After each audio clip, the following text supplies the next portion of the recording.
이 시간 저희가 함께 나눌 말씀은요, 호세아서 9장 10절부터 17절까지 있는 말씀을 함께 나누겠습니다. 이스라엘의 죄와 더불어 또 하나님께서 그것을 또 심판하신다는 그런 말씀이 여기 기록이 되어 있습니다. 이제 한두 시간 정도 우리가 더 말씀을 나누다 보면 하나님께서 많은 약속들을 또 이 호세아서 후반부에 저희들에게 주고 계십니다. 그렇지만 우리가 그 약속들을 다 살펴보기에 앞서서 우리의 또 이 죄됨을, 또 우리의 하나님 앞에 참으로 부족하고 또 때로는 가증하고 하나님 앞에 참 부끄러운 그런 사람들임을 또 고백하는 그런 시간들을 이런 말씀들을 통해서 또 가지게 되는 것이에요.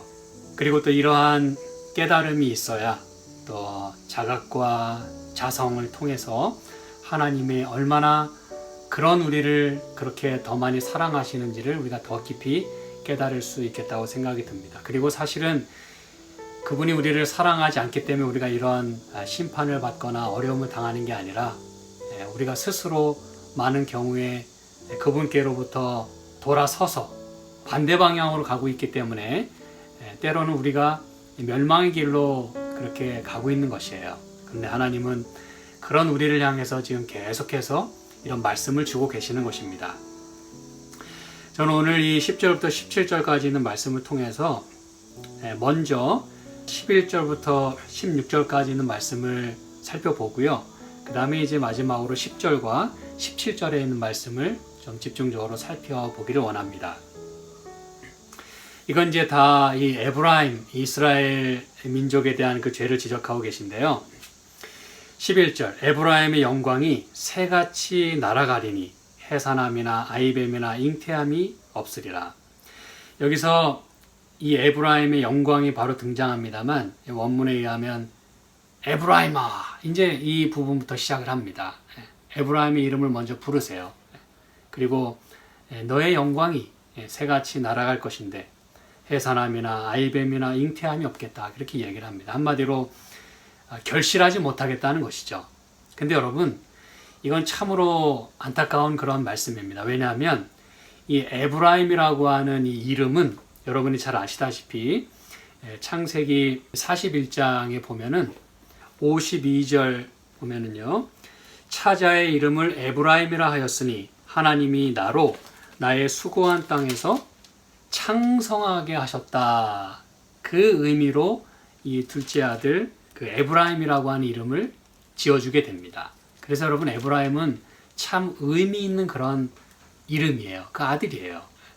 그리고 같은 창세기 48장에 보면 이렇게 얘기합니다. 야곱이 손을 어근 맡겨서 그렇게 축복하는 장면이 나오면서 하나님은 므낫세보다 에브라임을 그 장자로서 그렇게 택하셨다고 하는 거예요. 그러므로 여러분, 에브라임은 그런 놀라운 축복을 받은 아들이었어요. 그 이름이었어요. 여러분, 장자의 축복이라고 하는 것은 성경에 정말 하나밖에 없는 놀라운 축복입니다. 여러분, 신명기 33장에서 다시 한번 확인하게 됩니다. 제가 왜 에브라임에 대해서 이렇게 강조를 하고 여러 번 찾아보냐 하면 그만큼 영광을 누리고 축복을 받은 그 이름이었다는 것입니다. 여러분, 신명기 33장 17절입니다. 그는 첫 수송아지 같이 위엄이 있으니 그 뿔이 들소의 뿔 같도다. 이것으로 열방을 받아 땅 끝까지 이르리니 곧 에브라임의 만만이요 므낫세의 천천이리로다. 그렇게 얘기합니다. 여러분, 분명히 형은 므낫세예요. 그런데 형이 천천이라면 이 동생 에브라임은 만만이다 그랬습니다. 그래서 이 성경에 흐르는 모든 이야기들은 에브라임을 그렇게 높였어요. 영광이 있다는 것입니다. 더 큰 축복을 받았다는 것이에요. 그런데 호세아에 있는 말씀을 통해서 호세아 9장 11절에 에브라임아, 너의 영광이 새같이 날아가겠다 그랬어요. 여러분, 새가 날아갈 때는 얼마나 빨리 날아가는지 아시죠? 아주 신속히 날아갑니다. 속히 떠나겠다 그것이죠. 영광이 더 이상 그 에브라임에게 머물러 있지 않겠다는 것이에요. 그 창성함이 더 이상 열매 맺지 못하는, 그래서 여기 해산함도 없고 아이뱀도 없고 잉태함조차 없게 되는 그런 그 barren, 그런 상태가 되겠다라고 얘기하면서 12절에도 이렇게 말씀합니다.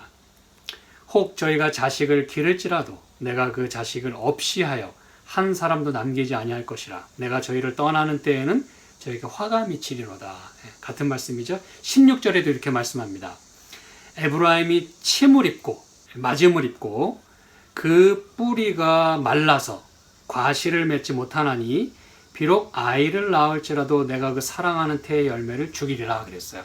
여기 13절에도 이렇게 말씀하죠. 내가 보건대 에브라임은 아름다운 곳에 심긴 두로와 같으나. 하나님이 분명히 아름다운 곳에 심으셨어요. 어떻게 자라라고? 아름답게 자라라고. 그렇죠? 그리고 아름답게 자라서 어떻게 하라고요? 열매를 풍성히 맺으라고. 그런데 아름다운 곳에 심겼지만 그 자식들을 살인하는 자에게로 끌어내리로다. 14절 또 이렇게 같은 말씀을 합니다. 여호와여 저희에게 주소서 무엇을 주시려나이까? 청컨대 배지 못하는 태와 젖없는 유방을 주시옵소서. 아무 쓸데가 없다는 것이죠. 소용이 없다는 것이죠. 15절 저희의 모든 악이 길갈에 있으므로 내가 거기서 저희를 미워하였노라.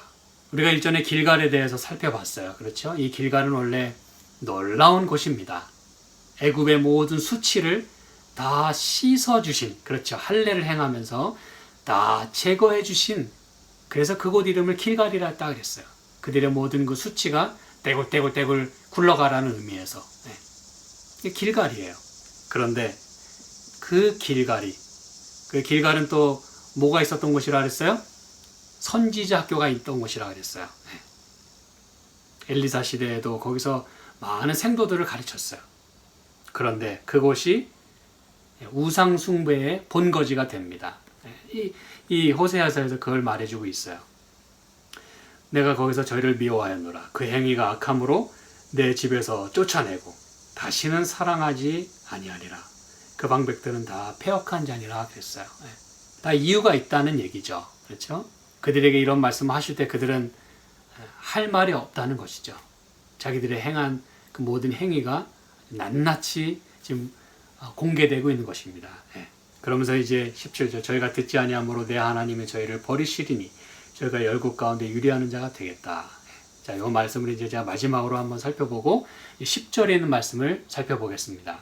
사실은 제가 볼 때 이 10절에 있는 말씀이 가장 그 중요한 내용을 이 가운데서 포함하고 있어요. 여러분이 오늘 10절의 말씀을 다 잘 깨달으시게 된다면 이 뒤에 왜 이런 말씀들을 하셨는지를 여러분이 이해하시게 될 거예요. 10절에 이렇게 말씀합니다. 옛적에 내가 이스라엘 만나기를 광야에서 포도를 만남같이 하였으며 너희 열조보기를 무화과 나무에서 처음 맺힌 첫 열매를 봄같이 하였거늘 저희가 바알보올에 가서 부끄러운 우상에게 몸을 들임으로 저희의 사랑하는 우상같이 가증하여졌도다. 그랬기 때문에 에브라임의 그 영광이 새같이 날아가고 그들은 더 이상 열매 맺지 못하는 백성이 되고 그들은 마침내 멸망하게 되겠다라고 이제 성경에 말씀하고 계시는 거예요. 그러면 도대체 이 10절 여러분이 그저 읽은 이 말씀을 이대로 그냥 쉽게 이해하셔도 그 의미입니다.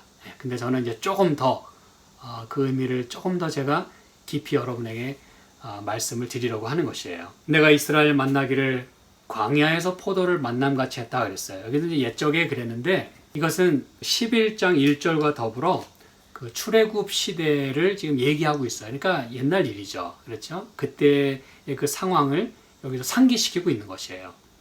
옛적에 내가 이스라엘 만나기를 광야에서 포도를 만남같이. 여러분, 광야에서 포도를 만나는 일이 가능할까요? 이거 불가능한 일입니다. 광야에는 포도가 날 수가 없어요. 환경적으로, 조건적으로 그건 불가능한 일이에요.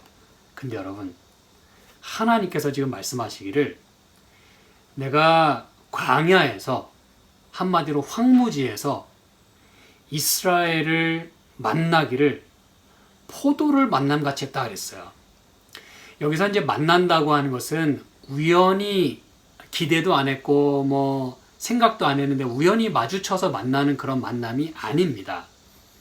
이 만난다고 하는 것의 영문 표현만 봐도 find 혹은 found, 그 찾는다라고 하는 단어가 사용이 됐어요. 그 의미라는 뜻입니다. 다시 말하면 하나님께서는 광야에서 이스라엘 백성을 찾으셨다는 거예요. 사실 여러분, 하나님은 이스라엘 백성을 애굽에서 끌어내셔서 광야를 통과하게 하셨어요. 그 이스라엘 백성이 어디 있는지 몰라서 찾으셨다고 할까요? 하나님은 그들과 만나기 위하여 만남의 장소, 뭘 만들라고 하셨어요? 성소를 만들라고 하셨어요. 하나님을 더듬어 찾기라도 찾고 이름을 부르고 하나님을 만나는 그 백성들을 하나님은 어떻게 바라보시냐면, 어떻게 찾으시냐면 광야에서 포도를 만남같이. 그리고 너희 열조 보기를 무화과 나무에서 처음 맺힌 첫 열매를 봄같이 하였다라고 말씀을 합니다. 여러분, 무화과 나무에서 첫 열매를 맺힌다고 하는 것은 한 2번 정도 이렇게 맺힌다 그래요. 뭐 예를 들면 뭐 6월 또는 8월이나 9월.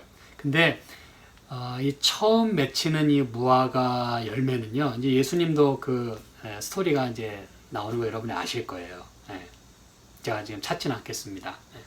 그 무화과 나무에서 당연히 열매가 맺혔을 걸로 생각하고 예수님이 그 무화과 나무로 갔어요. 근데 뭐는 없고 열매는 없고 잎만 풍성했다 그랬어요. 그때 예수님이 왜 있어야 될 게 없냐 이거예요. 왜 맺혀야 될 무화과 나무가 없냐라고 그걸 저주하신 내용이 성경에 나와요. 그래서 여러분, 이 처음 이 맺히는 그 열매 무화과는요, 이스라엘 민족에게는 아주 기쁨이었어요. 그리고 그때 나는 열매가 매우 값도 나가고 상품도 좋고 아주 맛도 좋았다는 것이에요. 1년 중에 오랜 기간 동안에 아무 열매가 없다가 그때 딱 처음 맺히게 될 때 그들에겐 그게 얼마나 큰 수확이고 기쁨이었는지 몰라요. 그러니까 지금 하나님 그걸 말씀하시는 것입니다. 내가 너희를 보기를, 내가 너희를 만나고 찾기를 무화과 나무에 그 처음 맺힌 그 첫 열매를 봄같이. 저는 이 그 첫 열매, 처음 맺힌 첫 열매를 이렇게 말씀을 보면서 어떤 생각이 좀 들게 됐냐면, 첫 아기를 보듯이 이런 그 말씀으로 저는 이렇게 다가와요. 첫 그 아기를 보듯이. 우리가 우리의 처음 난 그 아기를 바라보며 우리 부모가 그렇죠? 얼마나 참 흐뭇해하고 얼마나 참 뿌듯하고 얼마나 가슴 벅차고, 그렇죠? 자기의 몸에서 난 그 첫 태생, 첫 열매, 그 첫 아기를 딱 볼 때의 그 기쁨. 하나님이 그런 마음으로 여기 그렇게 말씀하시는 것이 아닐까 생각을 합니다. 근데 제가 이 말씀을 드리는 이유도 사실 제가 일전에 그 에스겔서 16장에 있는 말씀을 제가 한번 드린 적이 있죠. 그렇죠? 피투성이라도 살라. 그래서 하나님이 그 발짓한, 그렇죠? 막 이제 엄마의 태에서 나와서 아무도 돌보지 않고 버리워진 그 피투성이 그 아기를 데려다가 하나님이 씻기시고 먹이시고 기르시고 입히시고, 그런 그 스토리가 에스겔서 16장에 쫙 나옵니다. 여러분, 하나님이 얼마나 그 긍휼히 여기시고, 그 발짓하던 피투성이는 누구를 가리키는 거예요? 이스라엘 백성을 가리키는 것입니다. 그랬더니 어떻게 했다고요? 자기 혼자 컸다고 말이죠. 당신이 나에게 해준 게 뭐 있냐 그러고선 다른 데 가서 몸을 팔아요. 이게 이스라엘 백성이라는 거예요. 하나님은 그 아기를 다루듯이 돌보고 참 그렇게 아끼고, 그런 마음으로 이스라엘 민족을 그렇게 인도해 내시고 그렇게 케어하셨다는 뜻이에요. 우리 신명기 32장에 있는 말씀을 좀 보겠습니다. 하나님께서 어떠한 그 마음으로 이 백성을 이 광야 가운데서 이렇게 인도해 가셨는지, 신명기 32장입니다. 6절부터 보겠습니다. 신명기 32장 6절, 뭐 사실 1절부터 다 읽어야 되겠습니다만 6절, 우매무지한 백성아 여호와께 이같이 보답하느냐, 그는 너를 얻으신 너의 아버지가 아니시냐. 지금 여기도 이제 아버지 얘기를 하세요. 그렇죠? 너희를 어떻게 얻었는데, 얼마나 귀하게 목숨을 걸고 얻었는데, 그렇죠? 너를 지으시고 세우셨도다. 7절, 옛날을 기억하라. 여기도 이제 옛날 얘기가 나와요. 이제 출애굽 얘기를 여기서 또 하고자 하는 것입니다.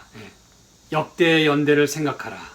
9절 여호와의 분깃은 자기 백성이라 야곱은 그 택하신 기업이로다. 10절 여호와께서 그를 어디에서요? 황무지에서 짐승의 부르짖는 광야에서 만나시고 호위하시며 보호하시며 자기 눈동자같이 지키셔도다 그랬어요.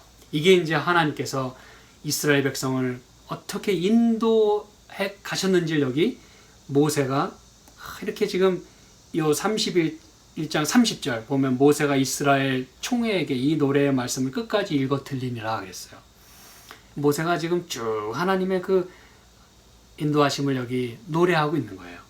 근데 여호와께서 그를 황무지에서, 사실 여기 보면 이제 여호와라고 하는 이름이 계속 등장합니다.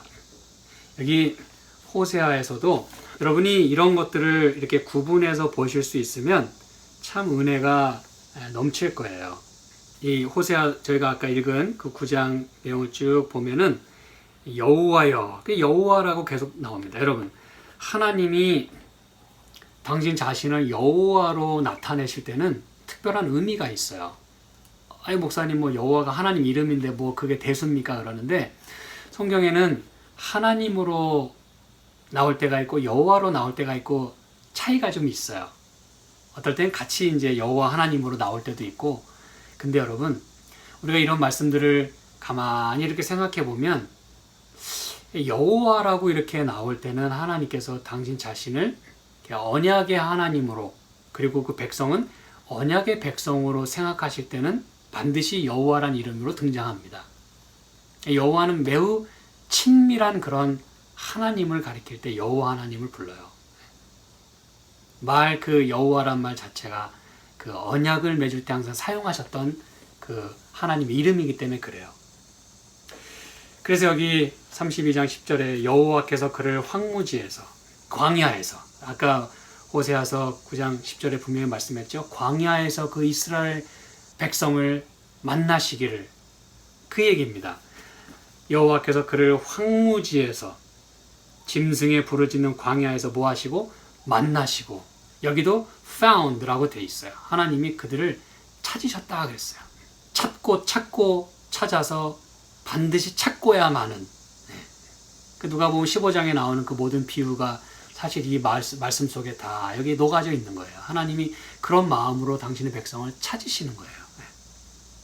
황무지에서, 광야에서, 짐승의 부르짖는 광야에서 만나시고 뭐 하시고? 호위하시며 보호하시고 자기 눈동자같이 지키셨도다 그랬어요. 여러분, 이건 굉장히 중요한 표현들이 많이 들어있습니다. 하나님이 그 이스라엘 백성을 그 아버지로서 말이죠. 자기 그 자식을, 그 갓난 아기를 다루듯이 그렇게 호위하시고 보호하시고 눈동자같이 지키셨다 그랬어요. 눈동자에 대해서는 여러분이 시편에 있는 말씀을 유튜브 영상을 통해서 확인해 보시기 바랍니다. 눈동자. 제가 이 시간에 설명해 드리지는 않겠어요. 눈동자 같이 지킨다는 게 무슨 의미인지를 여러분이 보시게 될 거예요. 그만큼 아끼고, 그렇죠? 내 것처럼 그렇게 지키시고 보호하셨다는 것입니다. 근데 여러분, 이 말씀이 얼마나 의미가 있는 거냐 하면, 사실 여러분, 광야라고 하는 곳은 barren 또는 wasteland예요. 그 말은, barren이라는 말은 생산치 못하는, 아무 그 살아있는 것들을 발견하기 어려운 그 barren입니다. 황야, 황무지. 그리고 wasteland라는 말은 여러분 직역하면 쓰레기 또는 쓸모없는 땅이란 뜻이에요. waste. 그래서 여러분, 사실 이 광야에 있다는 것 자체, 그리고 거기에 간다는 것 자체가 wasting 하는 것입니다. 낭비하는 거예요. 무슨 얘기인지 아시겠죠? 거기 가면 죽을 수도 있어요. 살 수가 없는 곳이란 뜻입니다. 그런데 여러분, 이렇게 광야에 있으면 얻는 것보다는 잃는 게 더 많은, 어쩌면 죽을 수도 있는, 그런데 여러분, 하나님이 함께 하시면 그 광야는 놀라운 곳으로 바뀌게 됩니다. 왜냐하면 하나님이 함께 하시기 때문에 낭비라는 게 없어요. 비록 하나님이 안 계시면 낭비할 수밖에 없고 죽을 수도 있고 쓸모없는 그러한 곳일 수 있겠지만 그것을 통과한다는 것 자체가 매우 무의미할 수 있지만 하나님이 함께 하시고 하나님이 그들을 인도하시고 동행하실 때는 그건 여러분 가나안으로 가는 하나님께서 그들을 이렇게 인도하시는 반드시 거쳐야 하는 매우 의미 있는 땅, 우리를 단련시키시고 우리를 또 먹여주시고 우리를 기르시는 하나님을 경험할 수 있는 삶의 생생한 현장이 된다는 것입니다. 사실 여러분 이 말씀 속에서 우리는 하나님의 창조의 역사를 볼 수 있어야 합니다. 제가 이제 말씀을 드리겠어요. 왜 이게 그런 건지. 여기 32장 11절에 보면 이렇게 말씀합니다. 마치 독수리가 그 보금자리를 어지럽게 하며 그 새끼 위에 너풀거리며 그 날개를 펴서 새끼를 받으며 그 날개 위에 그것을 엎는 것 같이 12절 여호와께서 홀로 그들을 인도하셨고 함께한 다른 신이 없었도다. 이게 이제 그걸 말해주는 것이거든요. 하나님이 그런 분이라는 거예요.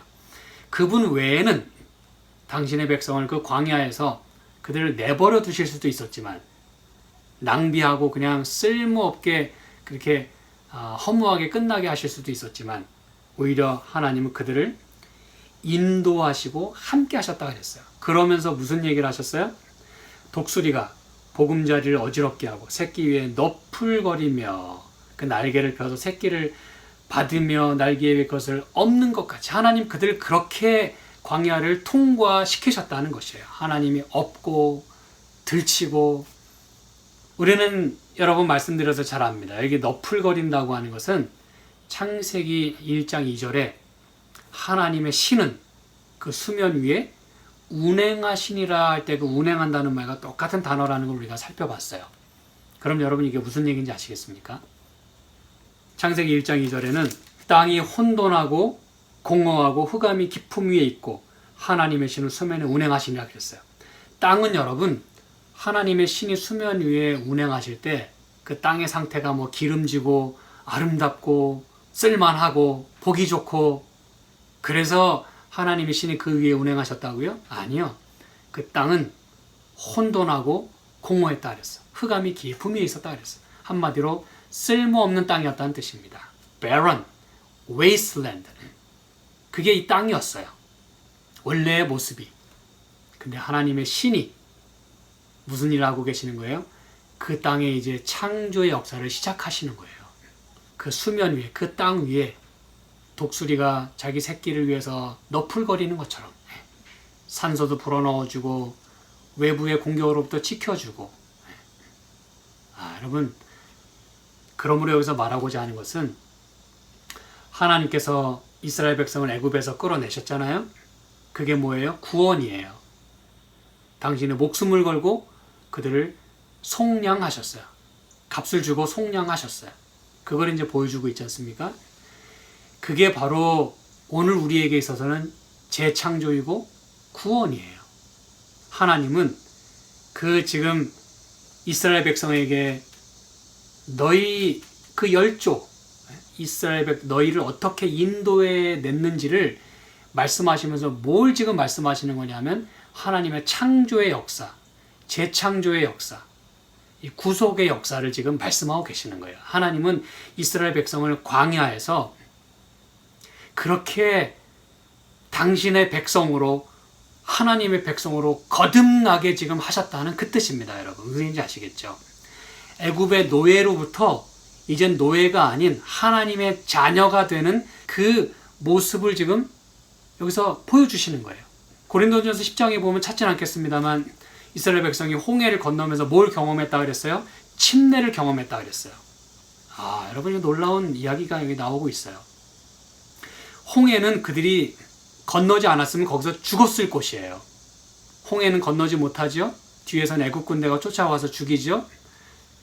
한마디로 장사 지내는 곳이 됐을 그 홍해가 사실은 죽은 거나 다름없죠.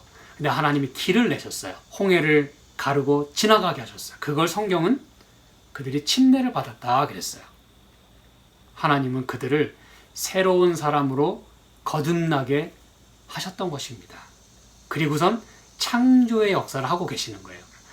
그들이 비록 애굽의 노예에 있었고 수치가 가득하고 아직도 죄가 가득하고 원망하고 불평하고 이렇게 애굽에 돌아가겠다고 이렇게 얘기할 때 하나님은 그들 위에 운행하셨어요.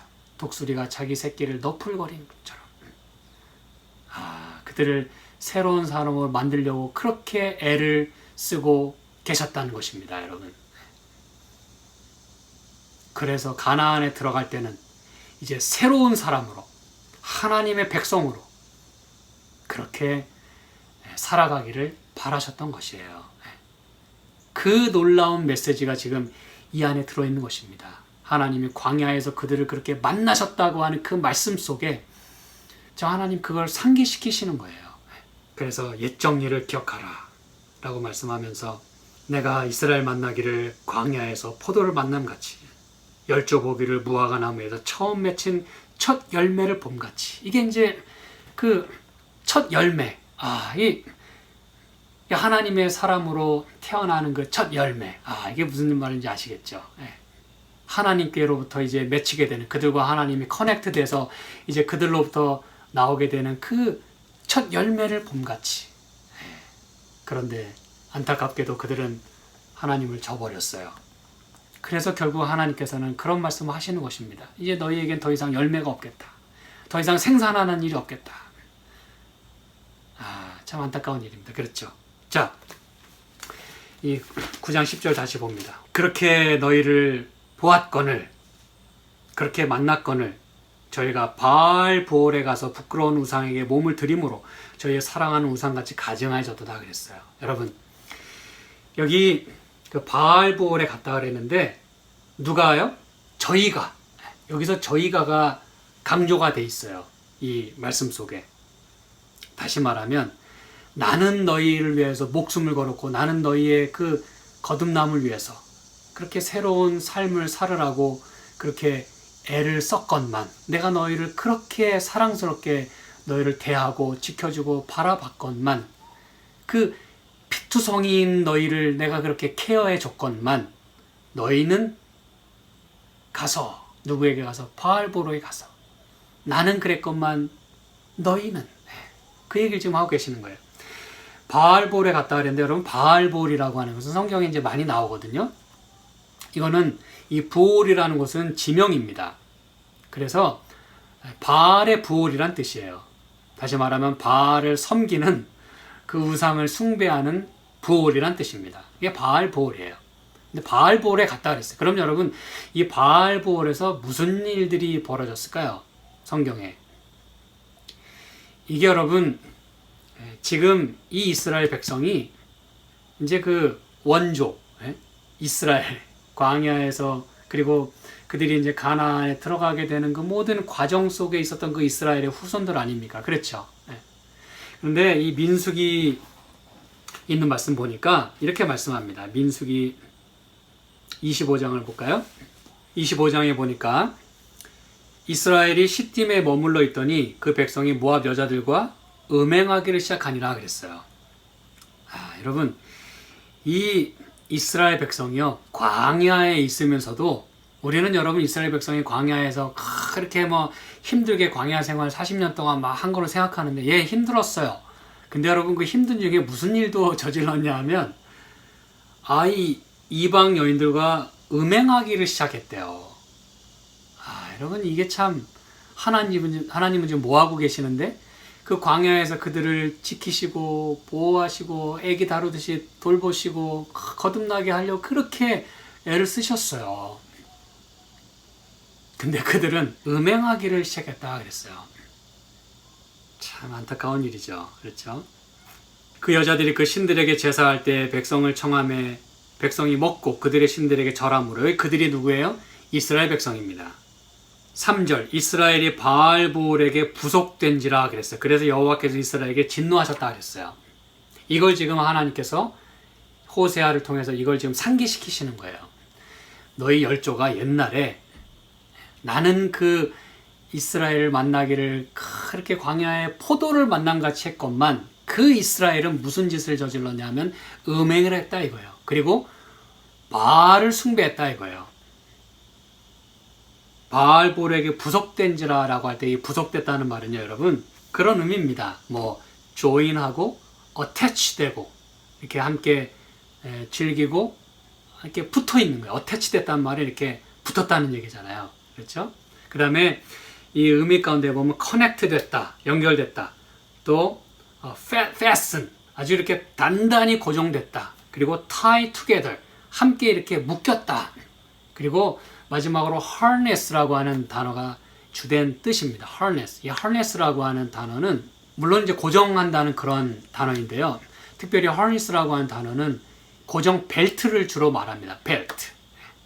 혹은 멜빵. 여러분, 흘러내리는 바지를 손으로 붙잡고 다닐 수가 없어요. 그래서 뭘 매요? 멜빵을 맵니다. 그 다음에 어린이용 좌석에 그 고정 벨트 있잖아요. 여러분, 어른들은 벨트를 잘 안 매도 항상 누구는 매줘요? 자기 자식 건 매줍니다. 그렇죠. 어린이용 이 고정 벨트를 harness라고 얘기해요. 그거 아니면은 법에도 저촉될 뿐 아니라 사고 날 거 우려해서 절대 부모는 이 애들 좌석에 벨트를 매주지 않고는 자기 자리에 타고 운전하지 않습니다. 그렇죠. 그때 쓰이는 단어가 harness예요. 그 다음에 이거는 이제 낙하산의 그 멜빵을 의미하기도 합니다. 여러분, 낙하산 타면서 줄을 매고 있지 않으면 어떻게 될까요? 큰일 납니다, 여러분. 그때 쓰이는 단어가 바로 이 harness라는 단어예요. 여기서 부속된지라. 그 다음에 이 harness라는 단어는 또 마구라는 뜻을 가지고 있어요. 마구. 마구가 뭐죠? 이 말이나 마차에 이렇게 매는 걸 말합니다. 여러분이 말을 탈 때 아무것도 없으면, 안장도 없고 뭐 이 마구가 없으면 절대 말을 탈 수가 없어요. 말을 타려면 여러분 마구에 앉아야 돼요. 마구가 있어야 돼요. 그 기구가 있어야 돼요. 그걸 붙들고 가는 것입니다. 말 탈 때 여러분. 그러므로 이스라엘이 바알볼에게 부속된지라, 이 말은 찰싹 이렇게 달라붙었다 이 뜻입니다. 그거 없으면 못 산다고 그냥 달라붙은 거예요. 거기에 목을 매는 것입니다. 지금 상황이 이 지경까지 갔다는 얘기예요. 그래서 하나님께서 진노하셔서 연병도 또 돌게 됩니다. 그래서 9절에 보면 연병으로 죽은 자가 24,000명이었다라 그랬어요. 근데 이제 그 이후에 아론의 손자 엘르아셀의 아들 비누아스가 나의 질투심으로 질투하여 이스라엘 자손 중에서 11절 나의 노를 돌이켜서 나의 질투심으로 그들을 진멸하지 않게 하였도다 그랬어요. 그래서 내가 그에게 영원한 제사장 직분의 언약을 준다. 그렇게 이제 말씀을 하는 이야기가 나옵니다, 여러분. 그러면서 13절에 그가 그 하나님을 위하여 질투하여 이스라엘 자손을 속죄하였음이니라. 여러분, 하나님을 위하여 그렇게 질투하게 될 때 하나님은 해피하시다는 거예요. 왜? 하나님 우리를 사랑하시니까. 내가 사랑하는 사람이 나를 사랑해 줄 때 그게 온전한 사랑이에요. 근데 나는 사랑하는데 쟤는 다른 사람 사랑하면 질투가 생기는 것이에요. 그렇죠? 하나님 그 얘기하고 계시는 것입니다. 바알볼은 바로 그런 곳이에요. 그들이 바알에게 쫓아갔을 때, 우리 호세아의 바알 얘기 계속 나오잖아요. 이스라엘 백성에게 계속해서 말씀하지 않습니까? 그렇죠? 근데 그들의 원조도 열조도 이 바알 때문에 이렇게 다 멸망했어요. 하나님의 마음을 그렇게 속상하게 했습니다. 호세아 9장 10절 그들이 바알볼에 가서 부끄러운 우상에게 몸을 들이므로 저희의 사랑하는 우상같이 가증하여졌도다. 여러분, 부끄러운 우상이라고 할 때 말 그대로 바알을 말하는데, 부끄럽다는 말은 바알을 가리킬 때 대명사처럼 쓰이는 또 다른 표현이기도 합니다. 부끄러운 것. 몸을 들였다 그랬잖아요. 사실 여러분, 바알에게 가면 몸을 들이면 부끄러워질 수밖에 없는 것 또한 사실입니다. 이건 마치 창세기 3장에 나오는 우리가 아담과 하와가 범죄하고 난 다음에 부끄러움을 처음 알게 됐잖아요.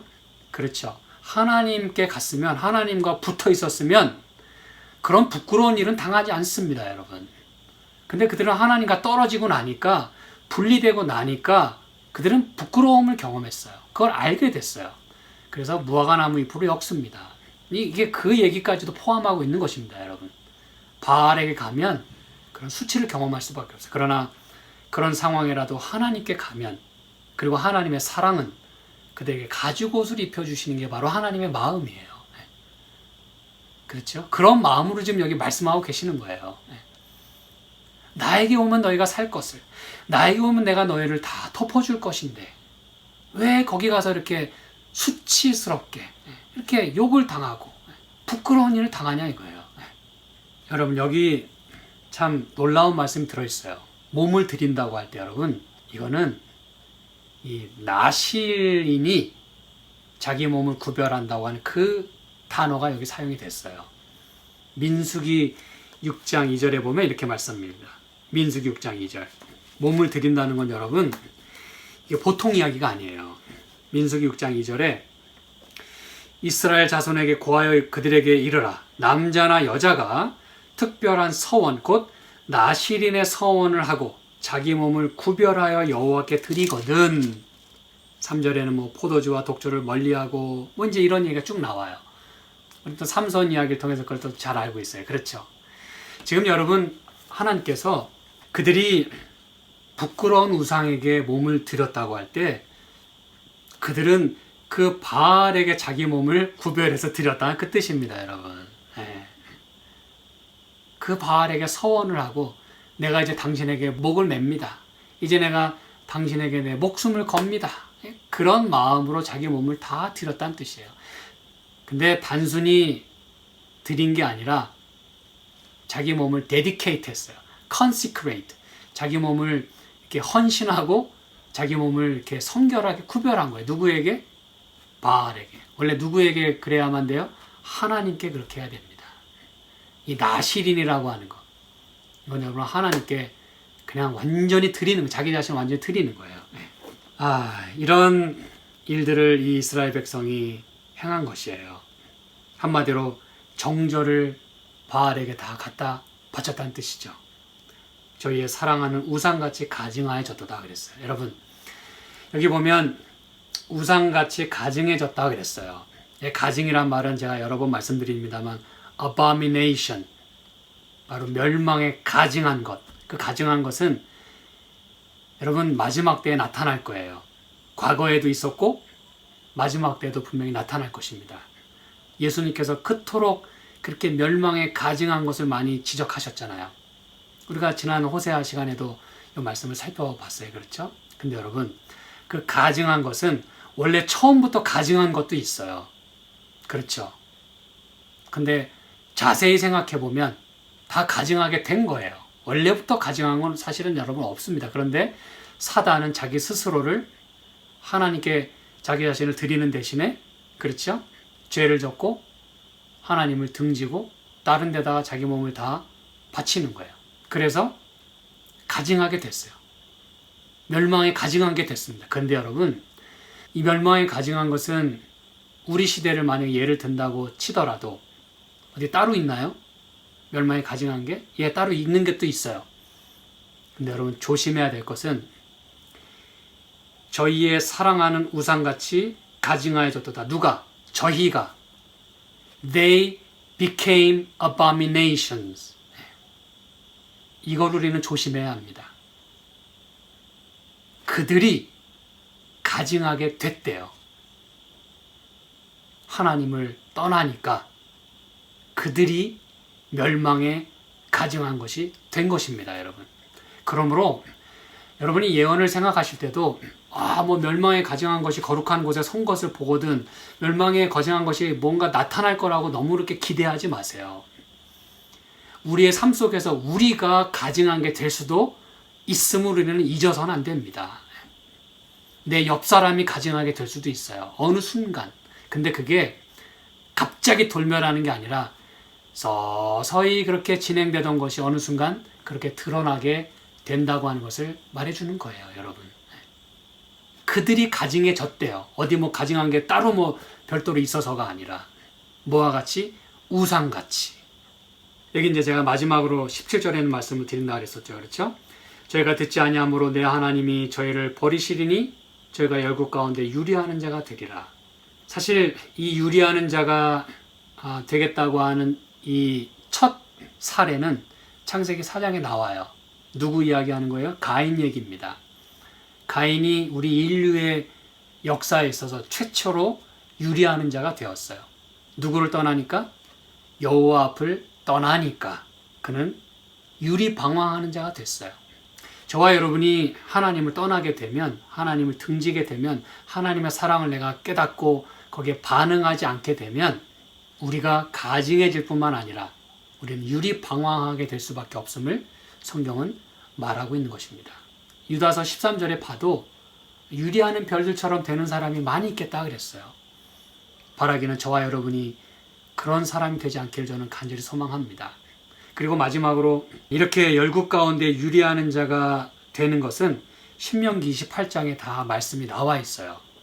신명기 28장은 여러 번 말씀드리지만 축복과 저주의 말씀을 주십니다. 언약장이에요. 그런데 하나님 말씀을 순종하지 않고 하나님께 붙어있지 아니하면, 잘 들으시기 바랍니다. 붙어있지 아니하면 너가 이렇게 열국 가운데 다 흩어지고 유리하는 자가 되겠다라고 성경에 말씀했어요. 그런데 제가 마지막으로 성경절 하나로 여러분에게 소개해 드립니다. 신명기 30장 이 복받는 것에 대해서 쭉 이야기하시면서 19절 20절 봅니다. 이 30장을 여러분이 예배 후에 한번 쭉 읽어보시기 바랍니다. 큰 은혜가 있어요.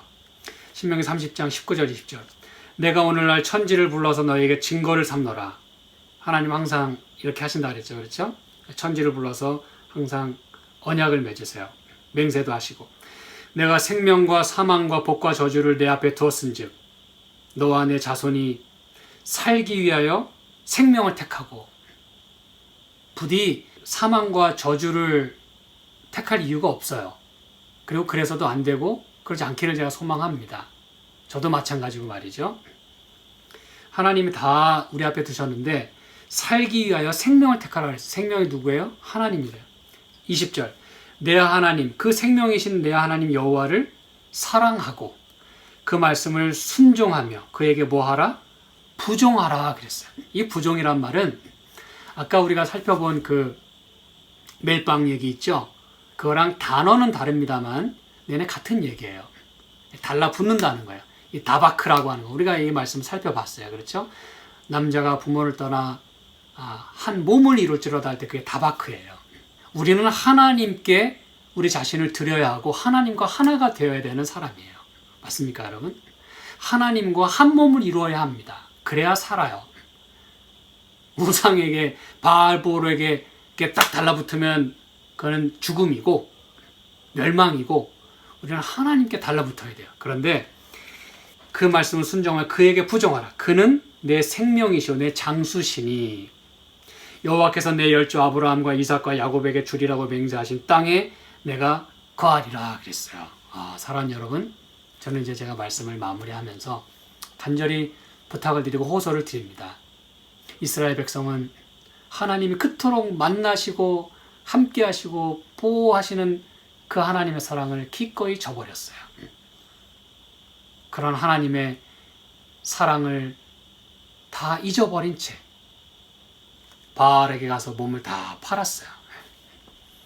안타까운 일이죠. 그래서 생산할 수 없는 그런 배런 상태가 됐어요. 웨이스 상태가 됐어요. 다 낭비하는 삶이 됐어요. 오늘 이 말씀이 저와 여러분에게 주는 교훈은 이것입니다. 그렇게 바알에게 붙으면은 하나님을 떠나면 우리는 사망과 저주를 택하는 일이지만 살기 위하여 생명을 택해야 합니다. 그건 바로 우리 하나님이시고 그 하나님께 우리가 순종하고 그 여호와를 사랑하고 그에게 딱 달라붙어야 산다고 말씀합니다. 그런 축복의 삶, 그런 영생의 삶을 여러분 소유하시게 되기를 간절히 바라며 말씀을 마치겠습니다. 함께 기도하겠습니다. 하나님 아버지, 저희가 이 말씀을 통해서 분명히 깨닫고 결심을 합니다. 내가 누구를 선택하고 누구에게 붙어야 하는지 하나님이시여 저희를 도우셔서 저희가 하나님께 달라붙게 하시고, 그래서 생명과 또 장수이신 그 하나님, 살기 위하여 그 생명, 그 하나님을 택할 수 있게 축복하여 주시옵소서. 우리의 사는 이 세상, 그리고 이 모든 모양이 광야를 지나는 것 같습니다. 그런데 주님, 부디 우리가 이 광야를 지나는 동안 낭비하지 않게 도와주시고 쓸모없지 않게 도와주시고 주님과 함께함으로 이렇게 할 때만 우리가 가나안에 도착할 수 있음을, 그리고 이 광야를 통과하는 동안 우리가 거듭난 사람이 되도록, 새로운 사람이 되도록, 새롭게 창조된 사람이 되도록 주께서 도와주시고 함께하여 주시옵소서. 이 안식일 주께서 저희와 함께 하심으로 우리의 영육간에 소생함을 입고 또 감사하고 기쁨이 넘치게 도와주시기를 예수님의 이름으로 간절히 기도드립니다. 아멘.